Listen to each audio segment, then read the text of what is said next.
Well, the news is in. About an hour ago, the league announced its All-NBA teams for this year. And no, Paul George and Gordon Hayward's names are not on the list. We will dive into why those two in particular could change the fate of several NBA franchises. But first, here are the guys who did get the honors. On the first team, James Harden, the only unanimous selection.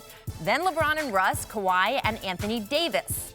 On the second team, Steph Curry, Thomas, Giannis, KD, Rudy Gobert. The third team, John Wall, DeMar DeRozan, Butler, Draymond Green, and DeAndre Jordan. So, Paul George.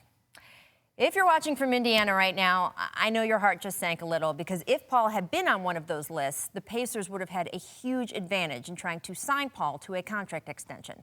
This is all thanks to that new Supermax provision of the CBA. There's a bunch of criteria in there, including making All-NBA, that can make a guy a Supermax player. And those elite players, they can sign new 5-year deals worth up to 35% of the salary cap. And if that sounds like a lot of money, it's a lot of money. Let's bring out the Brinks trucks, please. Paul has 1 year left on his deal, and there is the extension the Pacers could have offered him if he was on one of those All-NBA lists, $207 million over 5 years. Now, without the Supermax designation, they still have an advantage over other teams, but it is less. They can now only offer him $177 million over 5 years, while other teams can offer a 4-year deal worth $132 million. I want to look at this a different way, in annual salary. Now you're really seeing the difference the Supermax would have made for the Pacers. They could have offered Paul almost $9 million a year more than another team.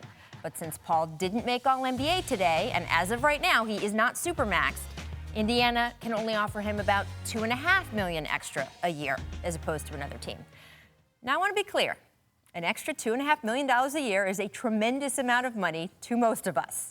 I mean, I would definitely stay in a job for that. I'm just saying, ESPN, just saying. But I am not an elite NBA player being exposed to those enormous truckfuls of money. And Paul made it abundantly clear several times this season just how frustrated he was being on a team that could barely make the playoffs. There have also been multiple reports he's interested in playing for his hometown Lakers. Paul's actually here in LA as we speak. Just a couple nights ago, he was on the Jimmy Kimmel Show. They were talking about Paul working out with Kobe Bryant, but of course, you know what the conversation turned to. Since Paul cannot, in fact, play for both teams, the Pacers front office is now on the clock. It's important to note they still have one more shot at offering Paul the Supermax if he makes All-NBA next year.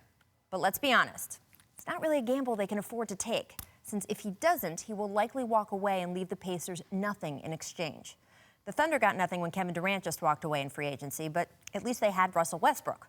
There's no Russell Westbrook on the Pacers roster. For Indiana, the time for crossing your fingers and hoping things work out is over.